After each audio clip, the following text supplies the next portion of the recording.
Hello everyone, ఎంతో simple and tasty అయిన butter garlic rice ఎలా చేయాలో చూపిస్తాను చూడండి. చాలా క్విక్ రెసిపీ అనమాట. ఇది చాలా టేస్టీగా కూడా ఉంటుంది.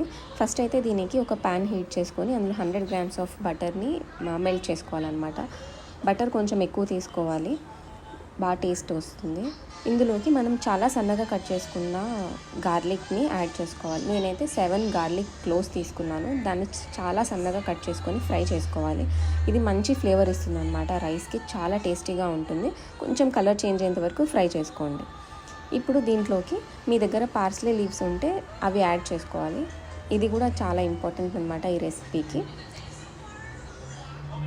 దీన్ని బాగా ఫ్రై చేసుకోండి, కొంచెం గోల్డెన్ కలర్లోకి వచ్చే వరకు ఫ్రై చేసుకోవాలి. ఇప్పుడు దీంట్లో మనం సోక్ చేసుకున్న రైస్ని యాడ్ చేసుకొని ఆ రైస్ని ఒక 2 మినిట్స్ 3 మినిట్స్ ఫ్రై చేసుకోవాలన్నమాట. ఎందుకంటే ఆ బటర్, ఆ గార్లిక్, ఆ ఫ్లేవర్ అని రైస్కి పట్టుకుంటుంది. ఇప్పుడు ఈ టైంలో మీ టేస్ట్కి తగ్గట్టు సాల్ట్, అండ్ ఇప్పుడు మెయిన్ ఇంగ్రీడియంట్ అనమాట ఇది, చికెన్ బ్రోత్. మీరు వెజిటబుల్ స్టాక్ అయినా యూస్ చేసుకోవచ్చు, బట్ నేను చికెన్ బ్రోత్ యూస్ చేసుకున్నాను. చాలా అంటే చాలా మంచి ఫ్లేవర్ వస్తుంది రైస్కి.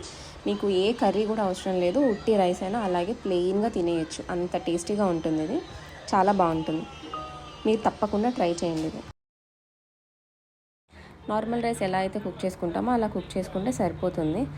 రైస్ అయితే రెడీ అయింది. చూడడానికైతే వైట్ రైస్ లాగా ఉంది, బట్ కాదు, చాలా టేస్టీగా చాలా మంచి ఫ్లేవర్డ్ రైస్ అనమాట. ఇది చాలా బాగుంటుంది. నేనైతే స్క్రంబుల్డ్ ఎగ్స్ యూస్ చేస్తున్నాను దీనికి కాంబినేషన్. ఈ సింపుల్ రెసిపీ మీకు నచ్చినట్టయితే please like, share and subscribe. Thanks for watching.